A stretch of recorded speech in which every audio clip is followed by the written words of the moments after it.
Hi everyone, it's Candace and welcome back to the Happy Professional channel. We're diving back into the book, Happy Professional, your college guide to creating and achieving your dream career. If you don't have the book, you need to go get it, and you can find it on Amazon. And if you have it, go ahead and pull it out and get ready to take some notes.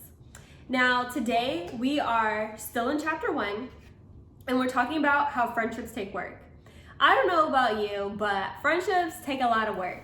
And you can't expect to just talk to somebody once and then automatically expect them to become your best friend for life. No. It is not gonna work that way. One of the things you'll learn is that your friends are going to start having completely different schedules than you, and that's okay.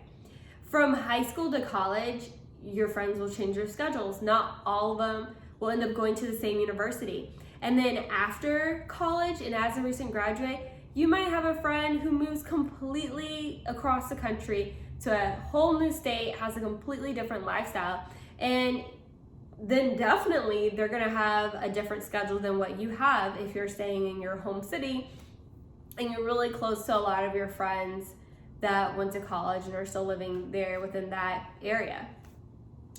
But the thing to remember is that it's okay for your friends to have a completely different schedule than you.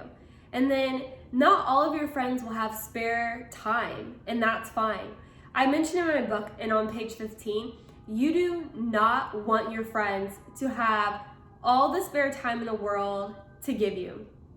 If your friends have all the spare time to give you, that means they're not doing something with their lives.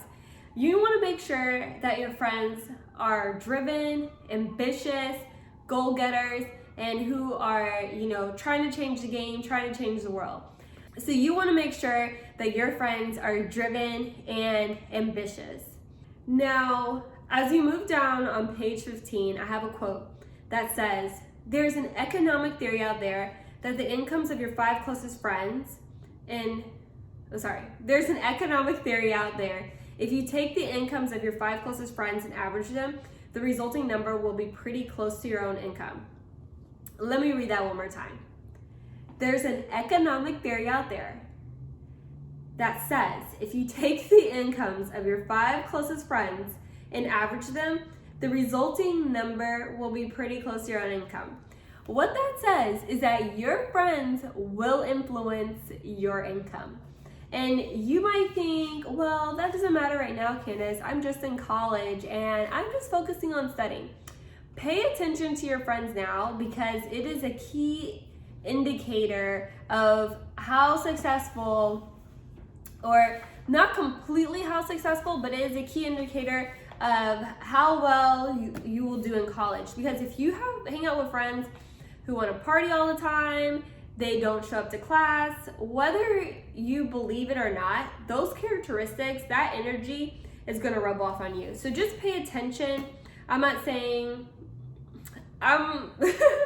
just pay attention. I'm not going to promote going to class, not going to class, any of that. But what I'm saying is pay attention to your friends, because what they do, it matters and it will influence you. So the next part is, if you want a friend, you must first be a friend. I go over 4 different points in my book that talk about the golden rules of friendship. 1 is communication. And communication is so important. It's so important for you to understand your friend, your significant other learning style. And you might be wondering, how do I even know what their, learning style, communication style. And you might be wondering, how do I even figure out their communication style? You ask them. You ask them and figure out, how do they like to communicate? Is it by phone? Do they prefer to text a little bit more and just have phone conversations on the weekend? Maybe they want to meet in person. Whatever it is, ask them. And another really great thing to do is the love language assessment. It's really helpful to understand what somebody else's love language is. And that doesn't mean you have to be in a relationship to take it. You can take it and understand your family's love language or your friends, just so you know what things they like that are showing love to them. It could be words of affirmation. It could be gifts. There's so many different results that you can get with the test that'll show you what their love language is. Now the next point number 2, is honesty. And honesty is so key, and I'm sure you probably heard that several times, but I am here to reiterate it, that honesty is so key. And you do not want to be the boy who cried wolf. If you haven't heard that story, Google it. But please don't be that person who's constantly telling little fibs, little white lies here and there, and then eventually when you are being honest about something, nobody believes you, because it takes years to build up trust and only that fast to just break it and tear it all down. The next part is respect. Respect is so key.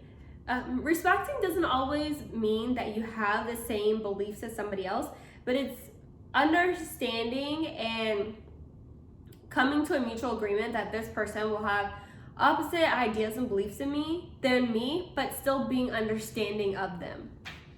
One of the main things is just respecting other people, respecting other people's religions, respecting other people's ideas, and treating other people with kindness and fairness. Last part is love.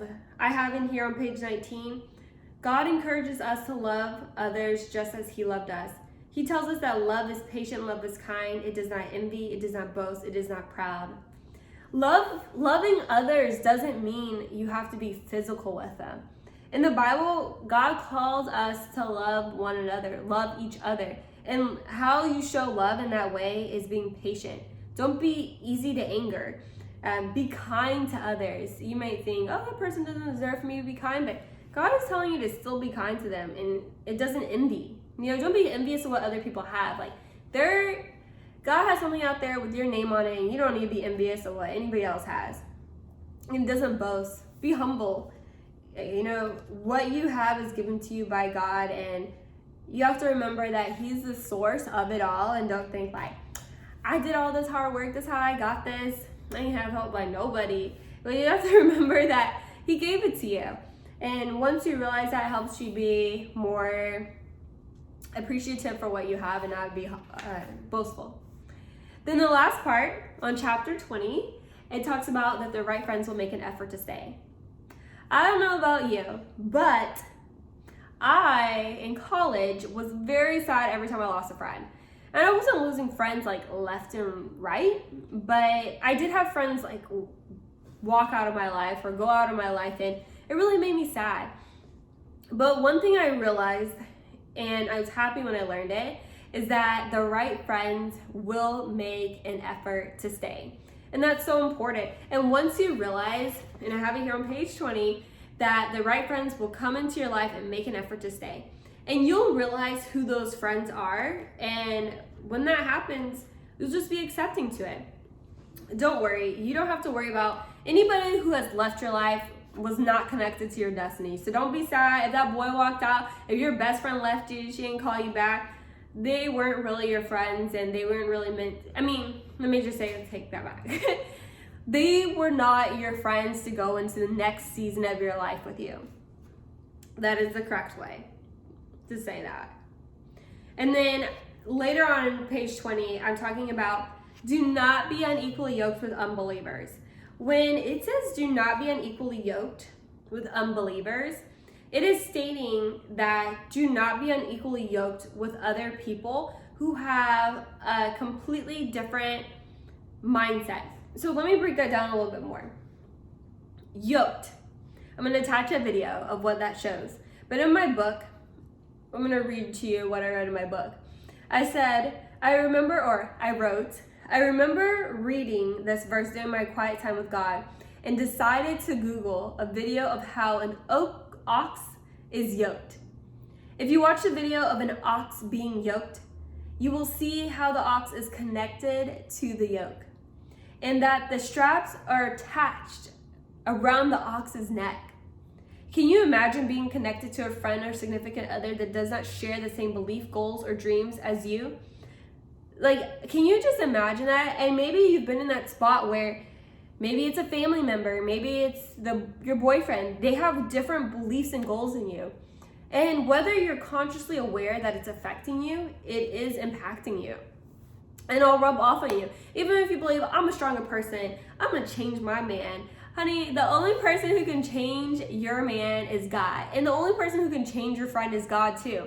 And it's so important to understand and realize that. And don't go into any friendship, any relationship thinking you can change the other person, because that is not accurate. You cannot change the other person. The only person who can change them is God. So I hope, like, if you've never heard that from anybody, that I can just save you and spare you years or months right there with that one statement that you can't change anybody and only God can.